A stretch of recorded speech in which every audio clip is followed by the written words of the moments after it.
ಅನು ಅನು ಏನಾಯ್ತಪ್ಪ?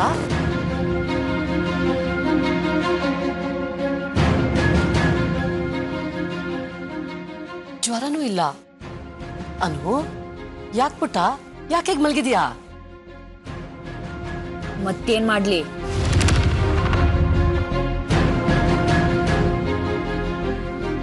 ಅಲ್ಲ ಅನುಷ್ಕಾ, ಓದಿದ್ ಸಾಕು ಅಂತ ಆಸ್ಟ್ರೇಲಿಯಿಂದ ಕರ್ಸ್ಕೊಂಡ್ರಿ. ಇಲ್ಲಿ ಬಂದ್ ಆಫೀಸ್ಗೆ ಹೋಗ್ತಿದೆ, ಅದ್ನೂ ತಡೆದ್ರಿ. ನನ್ ಫ್ರೆಂಡ್ಸು ಕೆಲ್ಸ ಬಿಸ್ನೆಸ್ ಅಂತ ಬ್ಯುಸಿ ಇರ್ತಾರೆ. ನಾನೇನ್ ಮಾಡ್ಲಿ? ನಿನಗೆ ಯಾಕಮ್ಮ ಟೆನ್ಷನ್? ಆರಾಮಾಗಿ ಮನೇಲಿ ಇರ್ಬೋದಲ್ಲ. ಈಗ ಅದನ್ನೇ ತಾನೇ ಮಾಡ್ತಿದ್ದು. ಆರಾಮಾಗಿ ಮನೇಲಿರು ಅಂದ್ರೆ ಹಗ್ಲೊತ್ತಲ್ಲಿ ಹೀಗ್ ಬಂದ್ ಹಾಲಲ್ಲಿ ಮಲಗೋದಲ್ಲ. ಮನೆಗೆ ಯಾರಾದ್ರೂ ಬಂದ್ರೆ ಏನ್ ಅನ್ಕೊಳಲ್ಲ? ಒಂದಿನ ಇಲ್ಲಿ ಮಲ್ಗಿದ್ಕೆ ಹೀಗೆ ಹೇಳ್ತಿಯಲ್ಲ, ವರ್ಷಾನ್ಗಟ್ಲೆ ನಾವು 3 ಜನ ಏನು ಮಾಡ್ದೆ ವೇಸ್ಟ್ ಬಾಡಿಗಳ ತರ ಇದೀವಲ್ಲ, ಅದ್ರ ಬಗ್ಗೆ ಯೋಚನೆ ಇಲ್ಲ ಅಲ್ಲ ನಿಂಗೆ?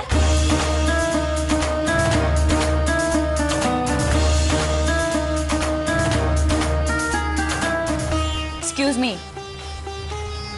ಸ್ವಲ್ಪ ಒಳಗಡೆ ಹೋಗ್ತೀರಾ? ಪರ್ಸನಲ್ ಆಗಿ ಮಾತಾಡ್ಬೇಕು. ಅದ್ಕೆ ನೀವು ಸ್ವಲ್ಪ ನಿಂತ್ಕೊಳ್ಳಿ. ಒಳಗ್ ಹೊಡೆದ್ರೆ ಹಲ್ಲೆಲ್ಲ ಉದುರೋಗ್ಬೇಕು. ಸ್ವಲ್ಪ ಮರ್ಯಾದೆ ಕೊಟ್ಟು ಮಾತಾಡೋದನ್ನ ಕಲ್ತ್ಕೋ.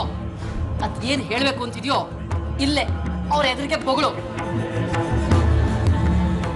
ಅವ್ರ ಫ್ಯಾಮಿಲಿ ನೋಡಿದ್ಯಾ? ಅವ್ರ ಗಂಡ ಮೇಡಮ್ ರೈಟ್ ಹ್ಯಾಂಡ್, ಅವ್ರ ಮಗ ಕಂಪ್ನಿ ಮುಂದಿನ MD. ಇನ್ ಇವರು ಅಡ್ಗೆ ಮನೆನೇ ಆಕ್ಯುಪೈ ಮಾಡ್ಕೊಂಡಿದ್ದಾರೆ. ಮನೇಲಿ ಇವರೇ ಸುಪ್ರೀಂ. ಓಹೋ, ಇವಳು ಹೀಗೆಲ್ಲ ಹೇಳ್ತಿದ್ದಾಳೆ ಅಂದ್ರೆ ಏನೋ ಪ್ಲಾನ್ ಮಾಡ್ತಾ ಇದ್ದಾಳೆ. ಅದೇ ನಮ್ ಫ್ಯಾಮಿಲಿ ಮೊದ್ಲಿಂದನೂ ನೀನ್ ಚಿಕ್ಕವಳು ಅಂತ ಮುದ್ದು ಮಾಡಿ ಮಾಡಿ ನಿನ್ ಕೈಲಿ ಯಾವ ಕೆಲ್ಸನೂ ಮಾಡಿಸ್ಲಿಲ್ಲ. ನಮ್ಮಪ್ಪ ದೊಡ್ಡ ವೇಸ್ಟ್ ಬಾಡಿ. ಈಗ ನನ್ನನ್ನು ಹಾಗೆ ಮಾಡಕ್ ಹೊರಟಿದ್ದೀರಾ? ಅನು, ಬಾಯ್ ಬಂದಿದ್ನೆಲ್ಲ ಮಾತು ಅಂತ ಆಡ್ಬೇಡ. ಅದೇನ್ ಹೇಳ್ಬೇಕು ಅಂತಿದ್ಯೋ ನೇರವಾಗಿ ಹೇಳು. ನಾನ್ ಬಿಸ್ನೆಸ್ ಶುರು ಮಾಡ್ಬೇಕು ಅನ್ಕೊಂಡಿದ್ದೀನಿ.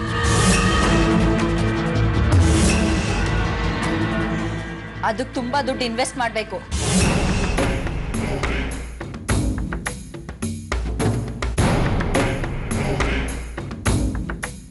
ಆಸ್ತಿನಲ್ಲಿ ಭಾಗ ಕೇಳು.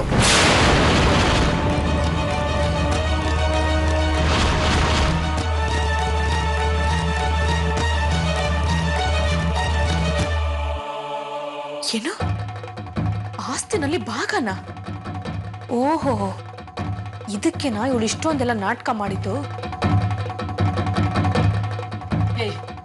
ನಿನಗೆ ಹುಚ್ಚಿಗೆ ಚಿಡ್ದಿನೇನೆ? ನೀನ್ ಬಿಸ್ನೆಸ್ ಮಾಡ್ತೀನಿ ಅಂದ್ರೆ ಅದಕ್ಕೆ ಆಸ್ತಿನಾಗ ಭಾಗ ಮಾಡ್ಬೇಕು? ಯಾಕಂದ್ರೆ ನಿಮ್ಮ ಅಕ್ಕ ನನ್ ಬಿಸ್ನೆಸ್ ದುಡ್ಡು ಕೊಡಲ್ವಲ್ಲ, ಅದಕ್ಕೆ. ಅದಕ್ಕೆ ನಮಗೆ ಏನ್ ಸೇರ್ಬೇಕೋ ಅದನ್ನ ಕೊಡು ಅಂತ ಕೇಳು.